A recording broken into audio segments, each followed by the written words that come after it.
नमस्ते बच्चों, हिंदी पाठशाला में आपका स्वागत है। मेरा नाम डॉक्टर संगीता शर्मा और मैं एक नए पाठ के साथ आपके सामने प्रस्तुत हूँ। यह पाठ आपकी पाठ्य पुस्तक वसंत का पाठ 2 जिसका शीर्षक है दादी माँ। इस पाठ के लेखक हैं श्री शिव प्रसाद सिंह जी। तो जैसा कि बच्चों शीर्षक से हमें पता चलता है कि ये पाठ किसके बारे में है। यह पाठ दादी माँ के बारे में है। अब किसकी दादी माँ? लेखक की दादी माँ। तो इस पाठ में लेखक ने अपनी दादी माँ के बारे में हमें बहुत सारी बातें बताई हैं। आप सबके घर में भी दादी माँ होंगी। तो आइए जानते हैं कि लेखक की दादी माँ कैसी थी। और आप भी जानिए और ये भी समझने की कोशिश कीजिए कि क्या आपकी दादी माँ भी ऐसी ही हैं। तो आइए इस पाठ को शुरू करती हूँ जिसका शीर्षक है दादी माँ। कमजोरी ही है अपनी, पर सच तो यह है कि जरा सी कठिनाई पड़ते ही बीसों गर्मी, बरसात और वसंत देखने के बाद भी मेरा मन सदा नहीं तो प्राय अनमना सा हो जाता है। बच्चों, यहाँ पर लेखक कह रहे हैं कि यानी बहुत सारी परेशानियों को देखने के बावजूद भी लेखक का मन जो है वो कभी कभी क्या हो जाता है, परेशान हो जाता है। मेरे शुभ चिंतक मित्र मुझ पर मुझे प्रसन्न करने के लिए आने वाली छुट्टियों की सूचना देते हैं। यानी जो उनके मित्र हैं वो बताते हैं कि अब छुट्टियां शुरू होने वाली हैं, क्योंकि छुट्टियों की खबर सुन करके लेखक जो हैं वो प्रसन्न हो जाते हैं। और पीठ पीछे मुझे कमजोर और जरा सी प्रतिकूलता से घबराने वाला कहकर मेरा मजाक उड़ाते हैं। और पीछे यानी पीछे मेरी मेरी हंसी उड़ाते हैं और कहते हैं कि ये तो जरा सी थोड़ी सी बात से ही परेशान हो जाता है, मेरा मजाक उड़ाते हैं। प्रतिकूलता होता है बच्चों यानी थोड़ी सी परेशानी होने से ही, है ना। और प्राय का अर्थ होता है बच्चों अक्सर। फिर क्या कहते हैं लेखक? मैं सोचता हूँ अच्छा अब कभी नहीं सोचूंगा, यानी अब मैं इन बातों को कभी नहीं सोचूंगा। ठीक है, जाने दो, सोचने से होता ही क्या है। लेकिन वो अपने आप को लेखक अपने आप में थोड़ा सब्र करते हुए कहते हैं कि मैं अब इन बातों को नहीं सोचूंगा। जो मित्र क्या कहते हैं मुंह पर और पीछे क्या कहते हैं, मैं बिल्कुल नहीं सोचूंगा इस बात पर बरबस मेरी आंखों के सामने शरद की शीत किरणों के समान स्वच्छ शीतल किसी की धुंधली छाया नाच उठती है। यानी बच्चों, वो जो लेखक है ना वो अपनी दादी माँ के लिए बहुत परेशान रहते हैं। गांव से चिट्ठी आती है तो क्या होता है कि वो उनकी खोज खबर लेते रहते हैं। तो अचानक ही उनके सामने उनकी दादी माँ की शीतल छाया यानी ठंडक प्रदान करने वाली शरद शरद की ऋतु होती है बच्चों, जिसमें सूरज की रोशनी जो होती है ना वो बहुत धीमी होती है। बरबस यानी अपने आप ही मेरी आंखों के सामने एक धुंधली सी शीतल छाया है ना नाच उठती है, जो कैसी है? किरणों के समान स्वच्छ है, साफ। शीतल यानी ठंडी, किसी की धुंधली छाया नाच उठती है। तो ये छाया किसकी है बच्चों? ये छाया लेखक की दादी माँ की है। फिर आगे, मुझे लगता है जैसे क्वार के दिन आ गए हैं। उन्हें लगता है, क्वार हिंदी कैलेंडर के अनुसार एक क्वार जो सितंबर और अक्टूबर का महीना होता है ना बच्चों, आश्विन का महीना, उसे हम क्वार कहते हैं। ठीक है। तो मेरे गांव के चारों ओर पानी ही पानी हिलोरे ले रहा है। और फिर मुझे एकदम आभास होता है कि मेरे गांव के चारों तरफ क्या है? पानी ही पानी हिलोरे ले रहा है, यानी तरंगे उठ रही हैं पानी की। दूर के सिवान से बहकर आए हुए मोथा और साई की अधगली घासें, घेऊर और वन प्याज की जड़ें तथा नाना प्रकार की बरसाती घासों के बीज सूरज की गर्मी में खौलते हुए पानी में सड़कर एक विचित्र गंध छोड़ रहे हैं। यानी फिर बच्चों लेखक बताते हैं कि जो आश्विन का महीना का जो वर्णन कर रहे हैं उसमें कहते हैं कि और कि जो गांव यानी सिवान होता है, यानी गांव से बाहर से बह करके आई हुई ये जितनी भी जंगली घासें हैं, बरसाती घासें हैं, वो आकर के एक जगह इकट्ठी हो जाती हैं। और फिर सूरज की गर्मी से वो पानी जो है वो गर्म होता है और उस गर्म होने से वो क्या है, उसमें एक अजीब सी गंध, एक महक आने लगती है। रास्तों में कीचड़ सूख गया है, यानी रास्तों में कीचड़ जो है वो क्या है, सूख गया है। आगे और गांव के लड़के किनारों पर झाग भरे जलाशयों में धमाके से कूद रहे हैं। और यानी जो जगह जगह गड्ढों में पानी भर गया है तो गांव के बच्चे क्या कर रहे हैं, जोर से उन पानी में कूद रहे हैं। अपने अपने मौसम की अपनी अपनी बातें होती हैं, यानी अपने अपने मौसम की, इस मौसम की आश्विन महीने मौसम की वो महीने की वो एक विशेषता बता रहे हैं। तो यानी इस मौसम की विशेषता ये है कि वहां पर झाग भरा पानी है और एक अजीब सी गंध आती है, तो वो बताते हैं। फिर आगे, आषाढ़ में आम और जामुन न मिले चिंता नहीं। फिर लेखक कहते हैं कि वो कितना अच्छा लगता है, कितना बढ़िया मौसम लगता है वो मुझे। तो और उसके आगे ये सारी चीजें फीकी हैं, तो जो बता रहे हैं कि आषाढ़ में आम और जामुन न मिले। आषाढ़ होता है बच्चों जून और जुलाई का महीना, ये हिंदी कैलेंडर के अनुसार ये आषाढ़, सावन, भादो ये वो महीने हैं।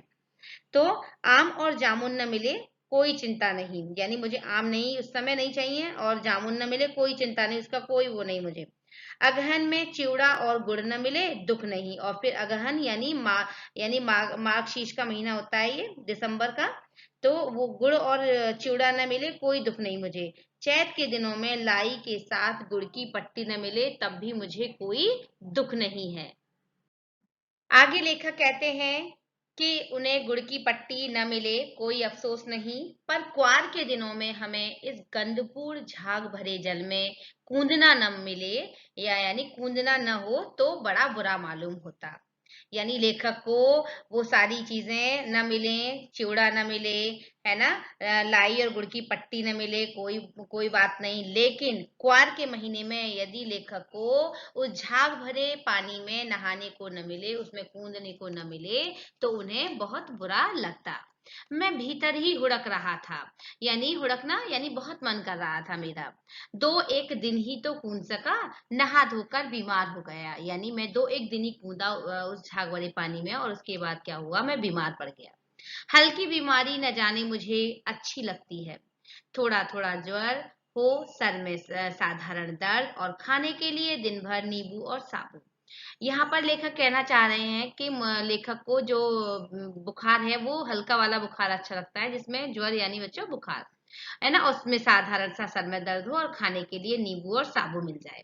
लेकिन इस बार ऐसी चीज नहीं थी। ज्वर जो चढ़ा तो चढ़ता ही गया, रजाई पर रजाई, और उतरा रात के 12 बजे। लेकिन इस बार लेखक के साथ ऐसा नहीं हुआ, और उन्हें बुखार चढ़ा तो फिर चढ़ता ही गया और फिर उतरा सही 12 बजे जाकर। दिन में मैं चादर लपेटे सोया था। दादी माँ आई, शायद नहाकर आई थी उसी झाग वाले जल में। लेखक कहते हैं कि मैं जब मुझे बुखार आ रहा था तो मेरी दादी माँ वहां पर आई, और फिर शायद उन्हें लगा कि वो झाग वाले पानी में नहा कर आई थी। पतले दुबले स्नेह सने यानी प्रेम से भरे हुए शरीर पर सफेद किनारीदार धोती। यहाँ पर बच्चों दादी माँ की वेशभूषा का वर्णन किया गया है। किनारीदार धोती, सन से सफेद बालों के सिरों पर सध्व टपके हुए जल की शीतलता। यानी बताया है कि प्रेम से भरे हुए शरीर पर, और सफेद धोती पहनी हुई है जिसमें किनारी नहीं है, और सन यानी जूट होता है ना बच्चों, जूट जैसे, यानी बिल्कुल है ना, बाल हैं उनके सफेद, और उनमें से उनकी लटों में से वो पानी टपक रहा है। आते ही उन्होंने सर पेट छुए, यानी आते ही उन्होंने सर को छुआ और पेट को छुआ। आंचल की गांठ खोल किसी अदृश्य शक्तिहीन की चबूतरे की मिट्टी मुंह में डाली। यानी मिट्टी का अर्थ है बच्चों यहाँ पर विभूति। आपने देखा होगा साईं बाबा की जैसे विभूति होती है ना, तो वैसे ही हम विभूति नहीं खाते, तो वैसे ही उन्होंने एक किसी अदृश्य एक शक्तिधारी चबूतरे की, है ना, तो वो विभूत उनके मुंह में डाली, माथे पर लगाई, दिन रात चारपाई के पास बैठी रहती।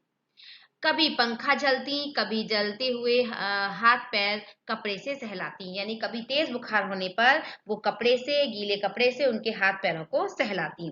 सर पर दालचीनी का लेप करती और 20 बार छू छू कर, यानी 20 बार यानी कई बार 20-21 बार उन्हें छू छू करके देखती और बुखार का अनुमान लगाती, यानी ज्वर का अनुमान करती रहती। हांडी में पानी आया कि नहीं, उसे पीपल की छाल से छौंका कि नहीं, खिचड़ी में मूंग की दाल एकदम मिल तो गई है, कोई बीमार के घर मैं सीधे बाहर से तो नहीं आकर चला आया है ना, नहीं चला गया, आदि लाखों प्रश्न पूछ पूछ कर घर वालों को परेशान कर देती थी।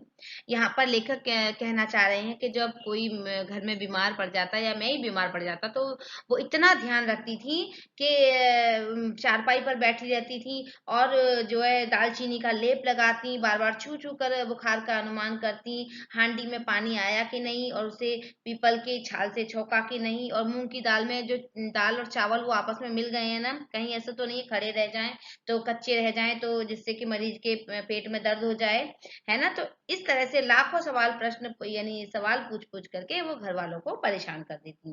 दादी माँ को गवई गांव की 50 किस्म की दवाओं के नाम याद थे, यानी दादी माँ को कई सारी दवाइयों के नाम मुंह जबानी याद थे। गांव गांव में कोई बीमार होता उनके पास पहुंचती, यानी गांव में कोई भी बीमार होता था ना, दादी माँ खुद ब खुद उनके पास पहुंच जाती और वहां भी वही काम करती, यानी वहां पर भी वैसे ही हाथ छूना, माथा छूना, पेट छूना, फिर भूत से लेकर मलेरिया, सरसाम, निमोनिया तक का अनुमान विश्वास के साथ लगाती, और यानी इन सब बीमारियों का, यानी मलेरिया, सरसाम और निमोनिया, इन सब का जो अनुमान है ना वो बिल्कुल 100% लगाती कि यानी ये बीमारी है से। महामारी और विषुचिका, विषुचिका होती है बच्चों हैजा, है ना। विषुचिका के दिनों में रोज सवेरे उठकर स्नान के बाद लवंग और गुड़ मिश्रित जलधार, गुग्गल और धूप, सफाई से, यानी सफाई कोई सीखे तो उनसे सीखे, यानी क्या होता कि यानी जब महामारी हुई, जैसे जैसे बच्चों आज के समय में आपको पता है कि कौन सी महामारी चल रही है, कोरोना कितना बुरी तरह से फैल रहा है, तो क्या है तो उसमें वो क्या करती, महामारी और विषुचिका यानी हैजा के दिनों में रोज सवेरे स्नान के बाद लवंग और गुड़ मिश्रित जलधार से, है ना, गुग्गल और धूप, यानी घर में धूप करती और साफ सफाई कोई सीखे तो उनसे सीखे। दवा में देर होती, मिश्री या शहद खत्म हो जाता, चादर या गिलाफ नहीं बदले जाते तो वे जैसे पागल ही हो जाते हैं। और फिर वो कहते हैं, लेखक बताते हैं कि यानी दवा में यदि थोड़ी सी देर हो जाए, मिश्री या शहद खत्म हो जाए, है ना, और कोई बताए ना कि मिश्री या शहद खत्म हो गए एंड टाइम पे वो पूछें कि मिश्री शहद, तो वो बहुत गुस्सा करती थी।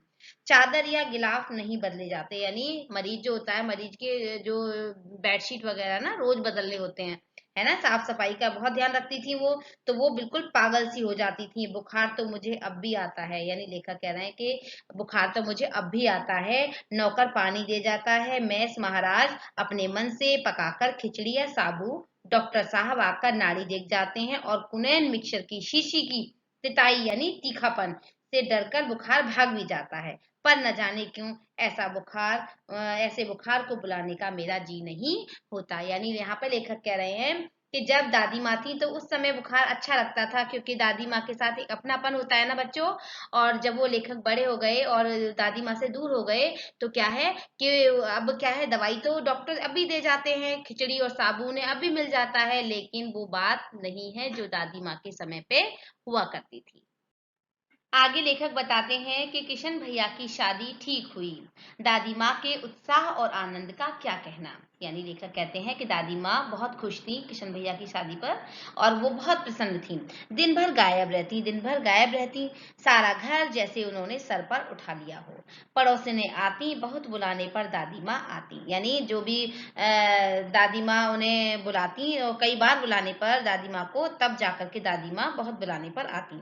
फिर वो क्या कहती, बहन बुरा न मानना, कार परोजन का घर ठहरा, कार परोजन यानी काम काज वाला घर ठहरा, एक काम अपने हाथ में न करूं तो होने वाला नहीं। जानने को यूं सभी जानते थे कि दादी माँ कुछ नहीं करती, यानी सभी औरतें जानती थी कि दादी माँ कुछ काम नहीं करती, लेकिन उनकी उस समय उस काम में उनकी अनुपस्थिति होना बहुत अनिवार्य होती थी। पर किसी काम को उनकी अनुपस्थिति वस्तुतः विलंब का कारण बन जाती। यदि दादी माँ कोई भी काम शुरू हो रहा है और दादी माँ अनुपस्थित है, यानी एब्सेंट है, यानी वहां पर नहीं है, तो वो कार्य जब तक होगा नहीं जब तक दादी माँ ना आ जाए।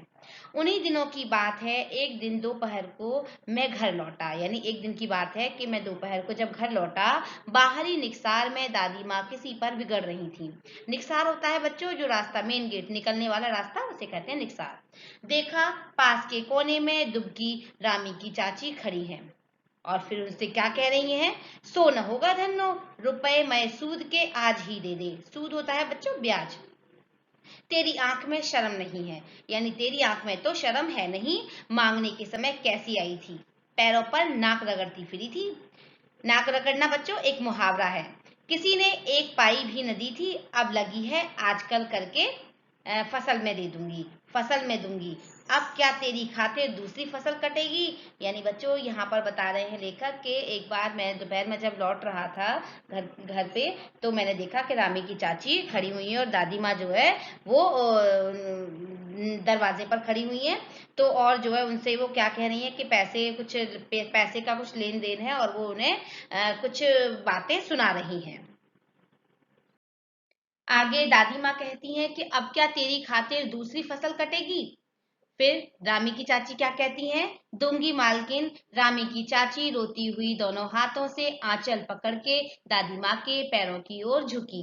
बिटिया की शादी है, आप न दया करेंगी तो उस बेचारी का निस्तार कैसे होगा। यानी वो दादी माँ से उनके पैरों को पड़ते हुए, यानी पैरों को छूते हुए उनकी खुशामद करते हुए कहती हैं कि अगर आप दया नहीं करेंगी तो यानी मेरी बेटी का उद्धार, यानी निस्तार का अर्थ होता है बच्चों उद्धार कैसे होगा, उसका विवाह कैसे होगा। फिर आगे, हट हट अभी नहा के आ रही हूँ। दादी माँ पीछे हट गई, यानी रामी की चाची उन्हें छू लेंगी तो वो अपवित्र हो जाएंगी, ऐसा भाव उनके अंदर आया। और तो उन्होंने कहा कि हट हट दूर हट जा, और मैं अभी नहा कर आई हूँ। और दादी माँ ये कहते हुए पीछे हट गई। जाने दो दादी, मैंने इस अप्रिय प्रसंग को हटाने की गरज से कहा। अप्रिय यानी ये जो मेरी बात है वो पसंद आने वाली नहीं है उन्हें, यानी इस बात को ये टॉपिक जो है हट जाए, है ना। इस बात को लेकर इस भावना से लेखक ने यह बात कही। बेचारी गरीब है, दे देगी कभी। यानी बेचारी गरीब है, दे देगी कभी, दादी जाने दो ना। फिर दादी माँ क्या कहती है, चल चल चला है समझाने। यानी दादी माँ ने उल्टा लेखक को ही डांट दिया और कहा कि तू जा अपना काम कर और आया है मुझे समझाने। मैं चुपके से आंगन की ओर चला गया। कई दिन बीत गए, मैं इस प्रसंग को एकदम भूल सा गया था। यानी काफी दिन हो गए तो वो इस बात को भूल गए कि दादी माँ कौन, रामी की चाची और क्या बात है, वो सब भूल गए। एक दिन रास्ते में रामी की चाची मिली, और फिर अचानक क्या हुआ कि लेखक को रामी की चाची मिली रास्ते में।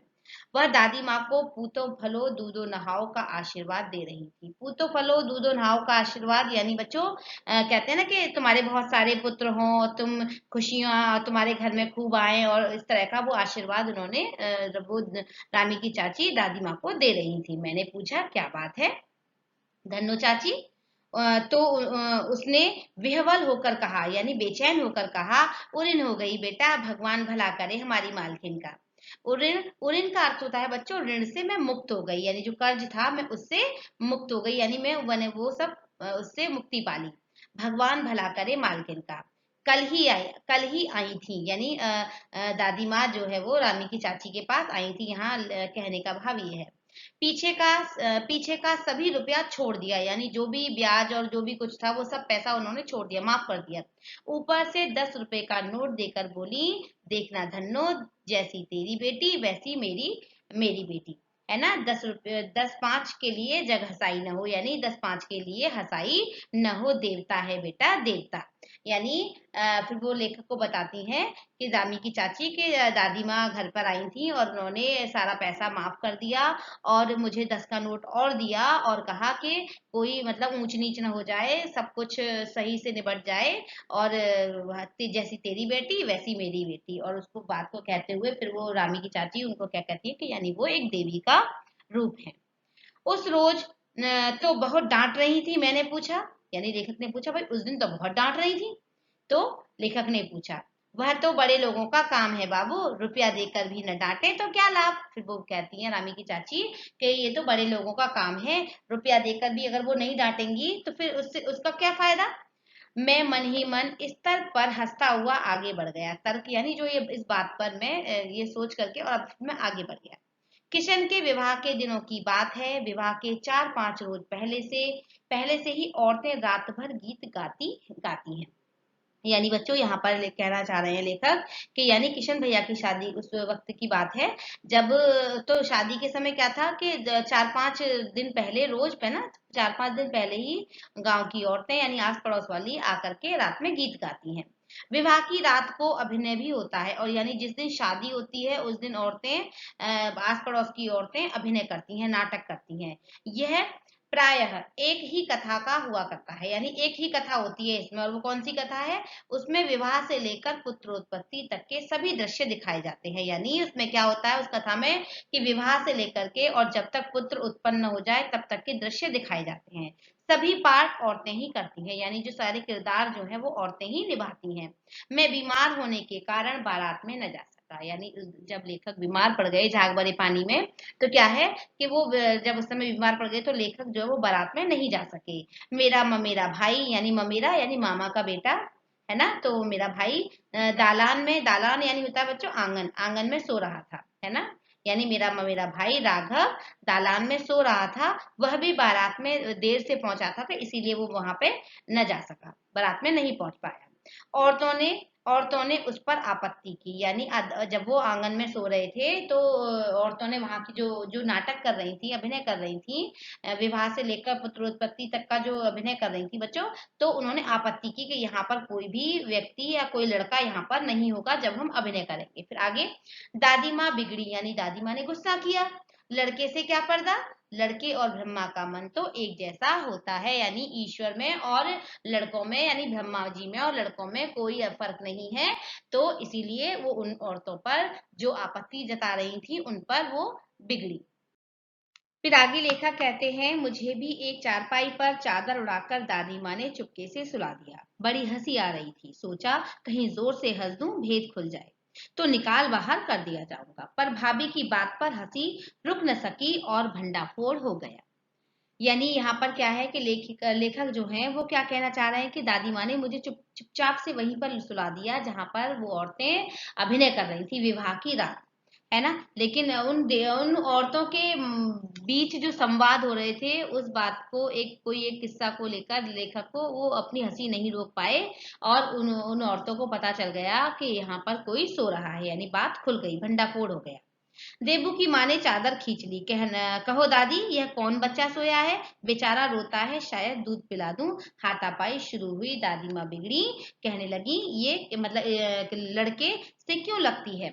यानी फिर क्या हुआ कि देबू की माँ ने झट से चादर खींच ली और दादी माँ को एक कमेंट्स के तौर पर कहने लगी कि देखो कितना छोटा बच्चा है, मैं इसे दूध तो पिला दूं। फिर हाथापाई दोनों में शुरू हो गई, यानी लेखक में और देबू की माँ में।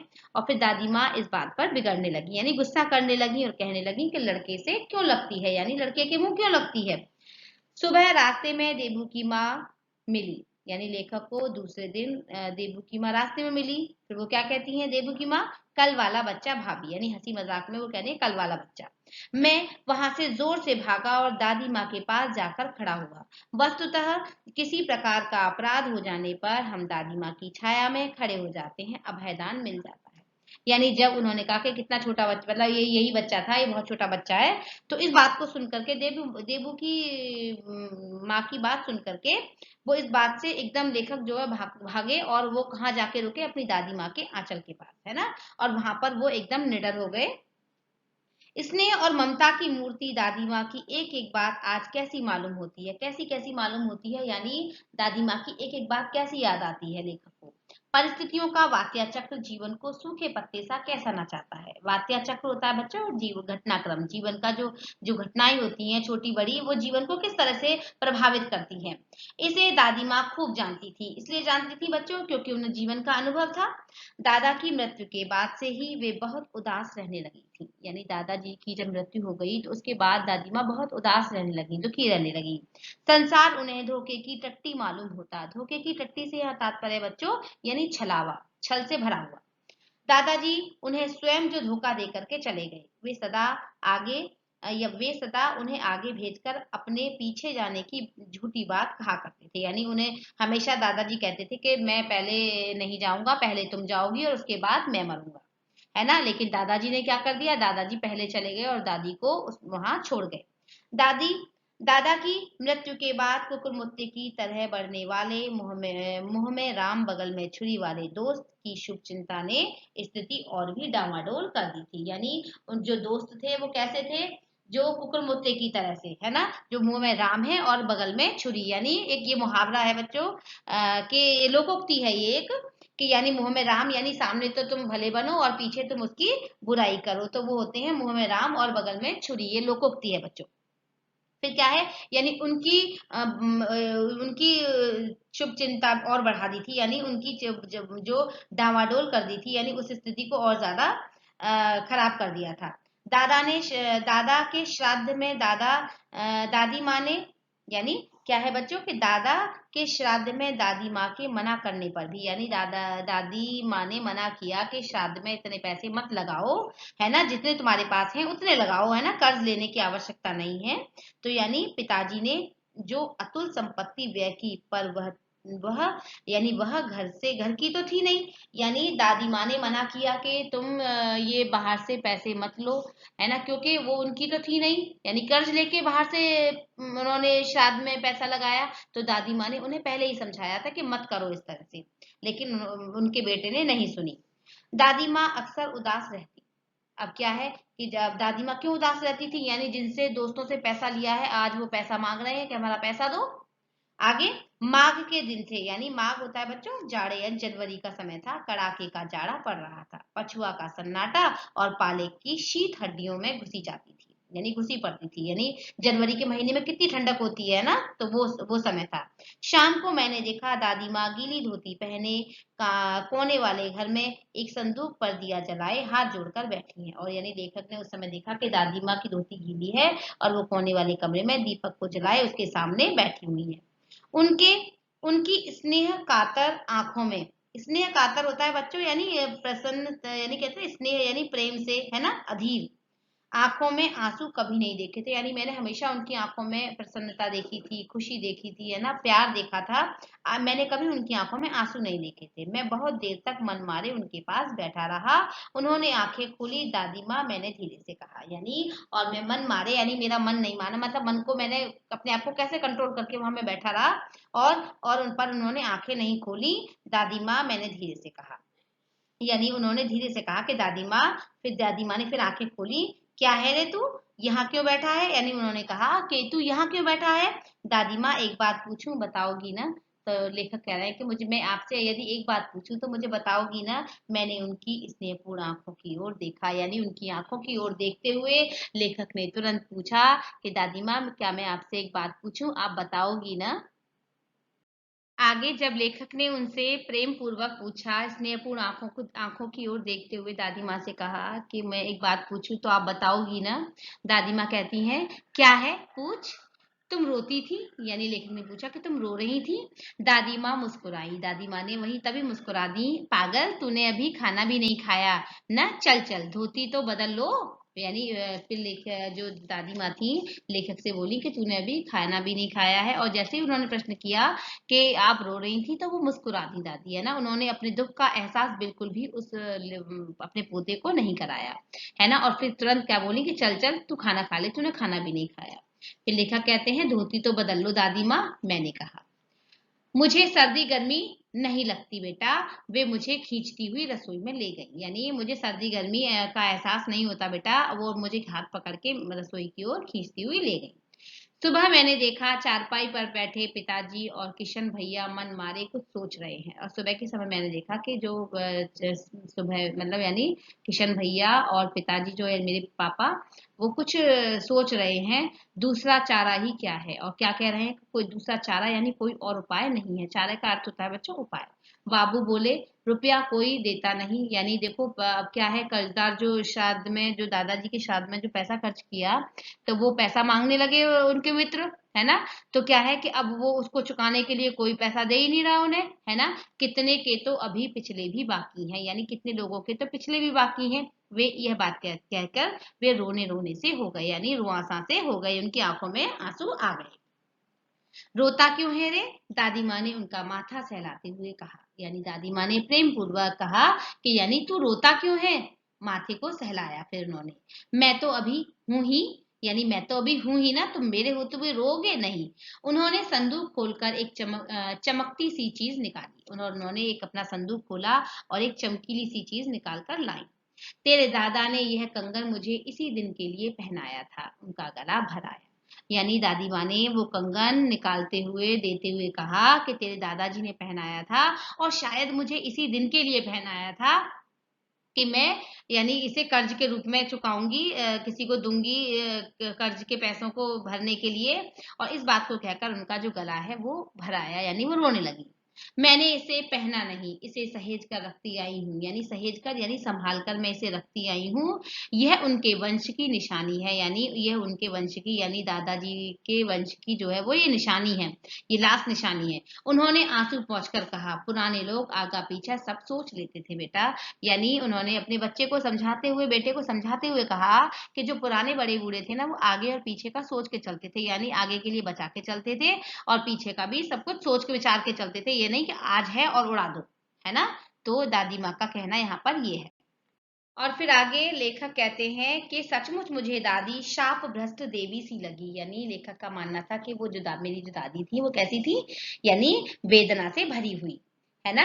धुंधली छाया विलीन हो गई, मैंने देखा दिन काफी चढ़ा आया है। अब इस पैराग्राफ को बच्चों पहले पैराग्राफ से जोड़ते हुए कि यानी जो धुंधली छाया जो नाचने लगी उनके आगे, यानी उनकी जो उनके सामने जो एक शरद शीत किरणों के समान जो स्वच्छ शीतल किसी की धुंधली छाया नाच उठती है, तो यानी वहां उस पैराग्राफ से जोड़ते हुए तो यानी वो जो छाया जो उनके सामने आई वो क्या है बच्चों, अब विलीन होने लगी, यानी वो अब लुप्त होने लगी, गायब होने लगी। मैंने देखा दिन काफी चढ़ा आया है, यानी मैंने फिर देखा कि यानी उस समय दिन काफी यानी दिन चढ़ा आया है।